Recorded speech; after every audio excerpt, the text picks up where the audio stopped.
meninas, sejam muito bem-vindos a mais um vídeo aqui no canal Capítulo 1. E hoje nós vamos falar sobre um clássico da literatura gótica e um baita livro, que é A Volta do Parafuso, do Henry James. E se você gosta desse tipo de conteúdo, principalmente desse gênero, né, de terror e horror, eu separei aqui no canal uma playlist exclusiva para essa categoria. Vou deixar aqui na descrição o link para você assistir depois deste vídeo. E se você não conhece o canal, se inscreve, ativa as notificações e nos siga principalmente pelas redes sociais, tanto pelo Instagram quanto o Goodreads, que lá eu posto em tempo real as minhas leituras e o que eu tô fazendo aqui para o canal, certo? E não se esqueça de deixar o seu like aqui neste vídeo, porque ajuda bastante na divulgação. Então, sem mais delongas, bora falar sobre este livro, que eu tive uma certa dificuldade até em terminar de ler, mas que no fim me surpreendeu e foi muito recompensador. Então eu vou deixar apenas uma observação aqui inicial deste vídeo, que esta resenha terá spoilers. Então, se você não quiser saber o que vai acontecer aqui, né, na história, volte neste vídeo depois, que você será muito bem-vindo. Mas este vídeo é exclusivamente para falar minhas impressões de tudo que acontece neste livro, porque me deixou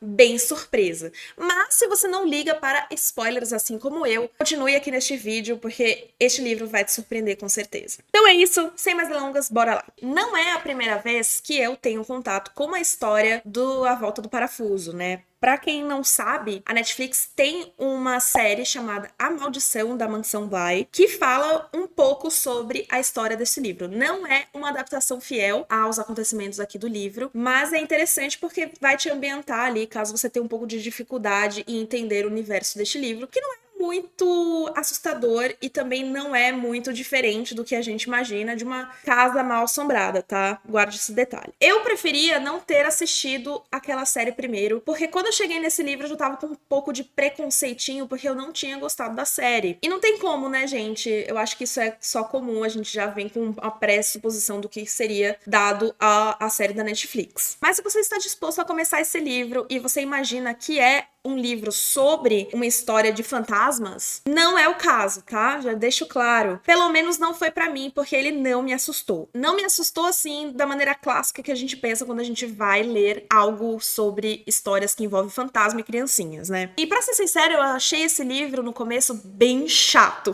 E o que dizer sobre o título A Volta do Parafuso, né? Em inglês, isso é uma expressão, né? Que é o The Turn of the Screw. Pra gente, em português, né? Seria uma tradução parecida com o ponto de virada. E pra gente isso também é imaginado, né, como uma expressão. E um ponto de virada, quando a gente pensa, né, é exatamente o que quer dizer aqui neste livro, né? Alguma coisa aconteceu para que a gente mudasse de postura, né? Tipo virar uma chavinha. Eu acho que essa pra mim é a melhor tradução. Então, vamos supor que a volta do parafuso seria para nós um virada de chave. Isso é bem importante até para a narrativa, porque em um momento a nossa protagonista aqui vai perceber que algo precisa mudar ali para ela conseguir alcançar os seus objetivos. Mas isso são cenas dos próximos capítulos. Vamos lá. O livro ele começa com um grupo de amigos, assim, contando histórias assustadoras no meio de uma noite. Sendo que uma das pessoas que está nesse grupo vai dizer assim, olha, eu tenho uma história terrível para contar. Uma história, na verdade, demoníaca, que envolve duas criancinhas. E supostamente essa seria a pior história que aquele grupo ouviria,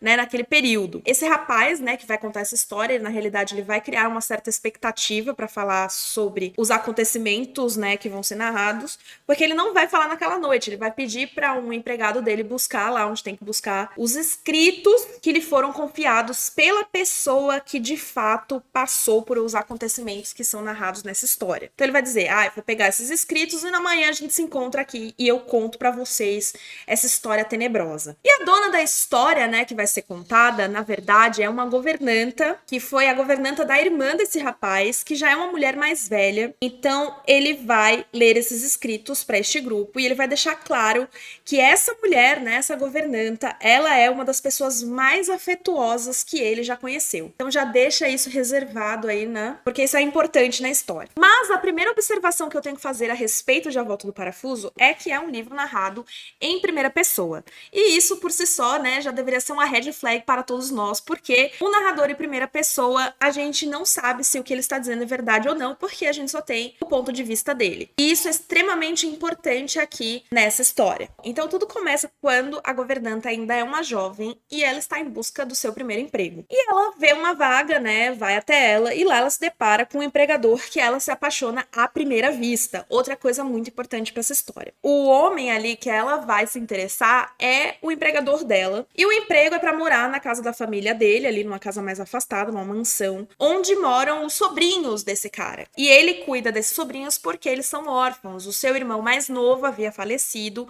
com a esposa numa viagem nas Índias. E esse tio, né, que é esse empregador, ele é o único parente que sobrou ali da família. E ele deixa claro desde o primeiro instante que ele não tem interesse nenhum em cuidar desses sobrinhos. Então ele vai dizer assim para essa jovem, né, que ele não quer saber nada das crianças, nem receber carta deles, nem tomar nenhuma decisão por elas. Enfim, ele quer uma nova empregada apenas para tomar conta de tudo e tá literalmente pagando para que uma pessoa resolva os assuntos dessas crianças. E essa moça, nessa situação, né, com um tio charmoso, sendo a primeira grande oportunidade de trabalho da vida dela, ela decide aceitar o emprego. Eu vou ler uma parte aqui que eu acho bem interessante, na página 24 da minha edição da Dark Side, tá? Ele fala assim pra ela, que a preceptora jamais deveria perturbá-lo, nunca, em hipótese alguma, não deveria solicitar nada, nem se queixar, nem mandar cartas, apenas resolver todas as questões por si mesma. Receber de seu procurador o dinheiro de que necessitasse, assumir tudo e deixá-lo em paz.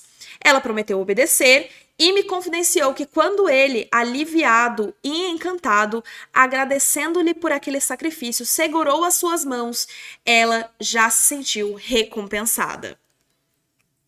Veja, essa governanta que a gente está conversando, né, que é a narradora, ela é a filha de um pároco. E essa é uma informação muito importante, porque durante toda a história ela vai ter uma conexão bem grande com a religião. Ela vê as coisas conforme o seu prisma religioso, tá bom? Quando ela chega na mansão Bly, ela vai se encantar pela menininha, né? Uma das sobrinhas do cara, que é a Flora. O outro irmão, né? O Miles, ele está estudando em um internato e só alguns dias depois de que essa governanta já está na casa, ela recebe uma carta do colégio dizendo que o menino tinha sido expulso. Não sabemos muito bem, né, o que tinha na carta, apenas que a presença do Miles estava perturbando os outros garotos no internato. Só que quando o garoto volta para a mansão, né, a governanta fica pensando que o que será que tinha acontecido, porque o menino é muito fofo, ele é muito carismático, e acha um absurdo ele ter sido expulso, assim, da escola do nada. Passam os dias, a governanta, ela está do lado de fora da mansão, né, no jardim. Ela olha para casa e aí ela vê um homem de uma das torres da mansão. Aí ela acha estranho, né? Ela pergunta para outra empregada, né, que é a senhora Grosse, que trabalhava naquela casa, né, com aquela família desde a época da avó das crianças, quem era aquele rapaz, né, na torre, porque ela já achava que conhecia todos os empregados que ali trabalhavam. A outra empregada meio que não sabe de quem ela tá falando, ela acha que, sei lá, até ela pensa que pode ser uma coisa meio Jane Eyre, assim, um familiar que fica trancado em uma das torres porque, sei lá, ele é louco, alguma coisa assim, sabe? Ela meio que deixa passar, né, essa história, mesmo que depois desse fato ela comece a se trancar em seu quarto a chave, tá? Ela acha que tinha alguém invadido a propriedade, mas ela deixa pra lá.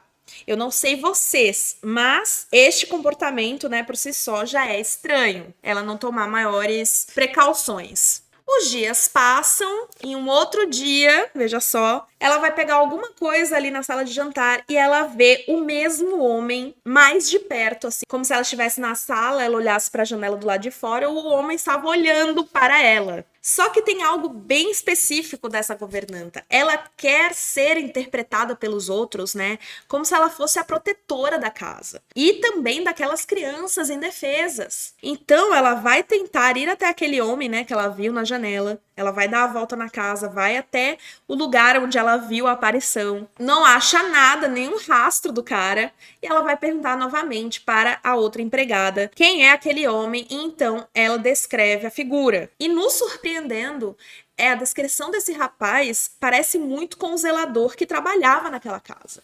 Inclusive, ele era o criado de quarto e o camareiro pessoal do tio, enquanto ele ainda morava na mansão. Porém, descobrimos que este zelador ele já morreu. Ele era alcoólatra, ele era rude, tinha até um caso com a governanta anterior, né? Que coincidentemente também tinha falecido. Por si só já é uma coisa estranha, né? Mas enfim. Só que o livro, ele vai fazer insinuações, né, de que o casal fazia dentro daquela mansão com aquelas crianças.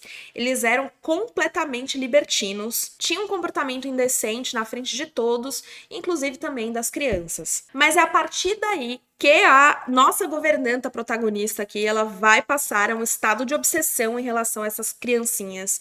E ela fica as vigiando que nem um falcão o dia inteiro. Porque ela tem certeza que os fantasmas, né? Porque não só o fantasma do zelador apareceu, como também apareceu também o fantasma da governanta anterior. Porque ela acha na cabeça dela, ela tirou isso da cabeça dela, que esses fantasmas estão aparecendo para corromper as crianças. E é muito engraçado também que o comportamento das crianças para essa governanta sempre é atribuído, né, aos fantasmas. Ou seja, se elas aprontam alguma coisa, a culpa é dos fantasmas, certeza, não é das crianças, tá?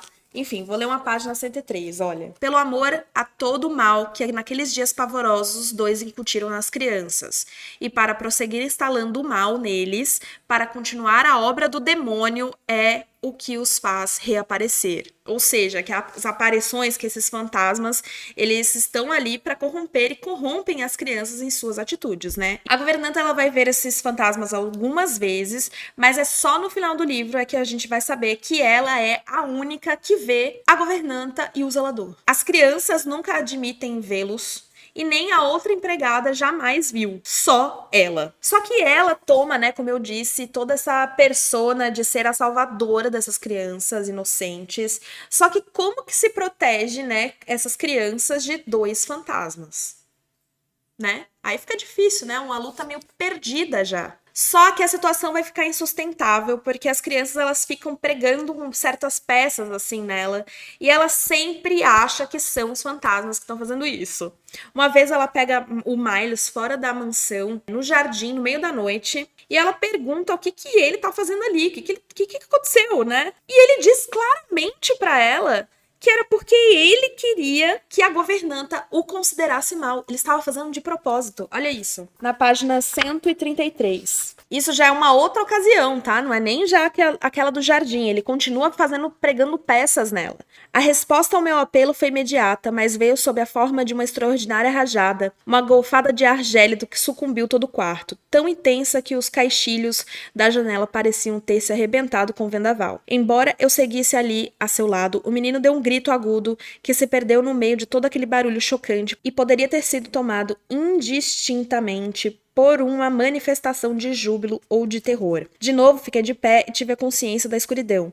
Então, por um momento, permanecemos quietos enquanto eu, olhando ao redor, vi que as cortinas estavam cerradas e imóveis e a janela se encontrava bem fechada. Aí ela pergunta à governanta: como foi que a vela se apagou? Eu gritei. E o Miles responde: fui eu quem a soprou, querida. Ele ainda é debochado, gente. Enfim, ele deixa claro pra ela que é ele que tá fazendo aquilo, mas ela acha que isso são fantasmas. Não tem nada que mude isso na cabeça dessa mulher. É um estado de negação, assim, que te deixa um pouco revoltado lendo esse livro, né?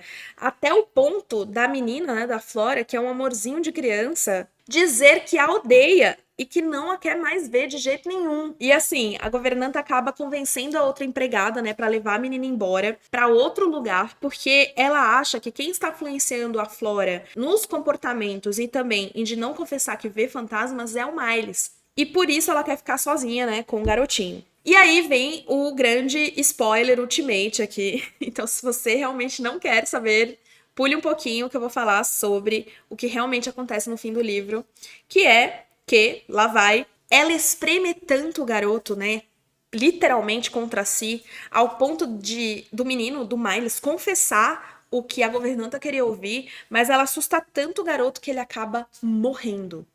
E o livro acaba. Não volta nem para aquele grupo lá de pessoas que estavam contando histórias de terror, ele simplesmente acaba. E é um livro que pode parecer que deixa um final aberto, né? Se de fato existem fantasmas que levaram à morte do garoto ou se o Miles foi morto pela própria governanta. Como vocês podem perceber, né, até pela minha opinião e como eu interpretei e contei essa história pra vocês, a minha opinião é que não existem fantasmas nessa mansão. E eu acho isso porque no livro inteiro, a governanta, ela fica tentando arrumar uma desculpa para enviar uma carta pro tio das crianças, mesmo sabendo que ele não quer saber nada dela. A empregada até tenta falar, não vai mandar nada pro tio, porque ele não quer saber das crianças, mas ela fica escalando as aparições dos fantasmas para convencer a empregada, que é uma senhora mais velha, enfim, de que realmente está acontecendo alguma coisa cruel ali naquela casa. E fica claro que a governanta, ela foi bem meio apaixonada pelo tio, sabe? E ela tenta convencer, como eu disse, a mandar essa carta pro tio. E mandar essa carta, né, pra governanta seria com o intuito de mostrar como ela é valorosa, como ela tá cuidando a todo custo desses sobrinhos, entende? Pra se vangloriar, sei lá.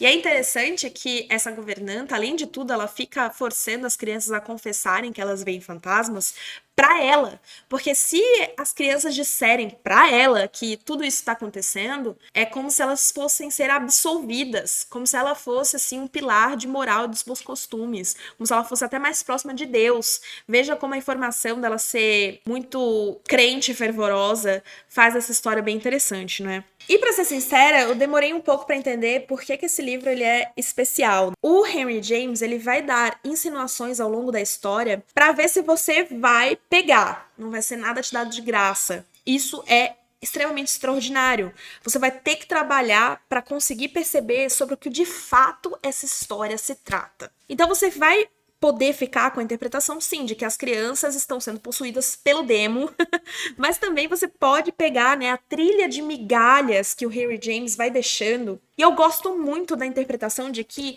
o que dá medo mesmo nessa história é a realidade do que de fato está acontecendo, não os devaneios demoníacos, né, da governanta. Mas o que de fato está acontecendo aqui é sobre uma história que envolve traumas infantis, tá?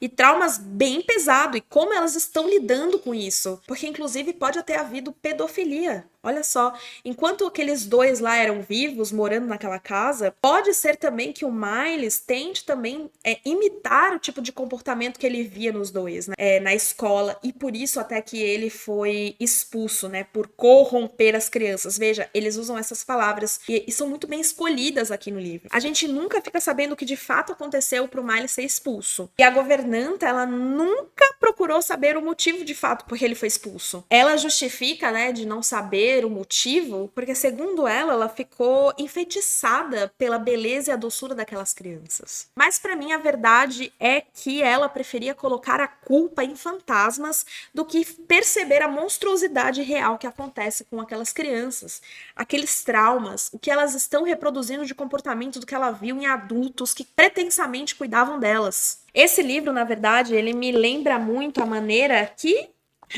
a Shirley Jackson trabalha aqui, constrói a sua narrativa em A Assombração da Casa da Colina. Já fiz resenha desse livro aqui no canal, é um dos meus livros favoritos, inclusive. E o que esses dois livros têm em comum para mim é que eles são assustadores também por causa da realidade, o que é mascarado pela desculpa da sobrenaturalidade.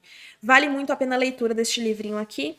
E eu não vou dar spoiler do que acontece aqui neste livro, mas também é algo mais real do que sobrenatural, com certeza. É incrível esse livro. Enfim, como também é incrível A Volta do Parafuso, como eu mostrei pra vocês, assim, é uma narrativa cheia de detalhes que você tem que estar prestando atenção, embora seja um livro curto, né, uma novela.